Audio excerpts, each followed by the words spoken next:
Hi, it's Steve. Today we'd like to show you how to change the drain hose on your dishwasher. It's a really easy job. All we're going to need is a 1/4 inch nut driver and a 5/16 nut driver and maybe an adjustable wrench. Let me show you how we do it. Now, to do this repair, we will need to pull the dishwasher out of the cabinets. So the first thing we'll need to do is locate the electrical panel, turn off the appropriate breaker or remove the appropriate fuse.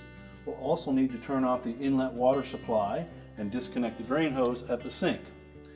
Now next, we'll take the lower access panel off, remove that so that we can disconnect the inlet water supply and the electrical if needed so that we can pull that dishwasher out of the covers. Once we disconnected the inlet water supply and the electrical, we pull the dishwasher out of the cabinets. We've removed the old drain hose. We're now ready to install the new one. So we'll use the clamp that was supplied with the new hose. Start by sliding that onto the end of the drain hose. We'll fit that over the end of the drain pump. Make sure it bottoms out. And then we'll simply tighten that clamp.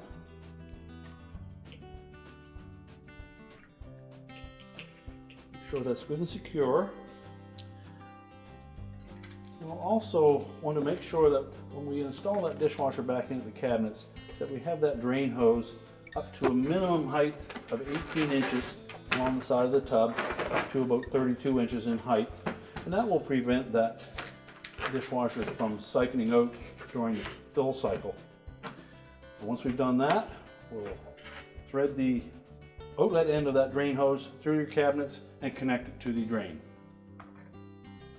Now that we've connected the drain hose to the drain, we've reconnected our inlet water supply and our power. We pushed the dishwasher back into the cabinets and reattached it to the bottom of the countertop.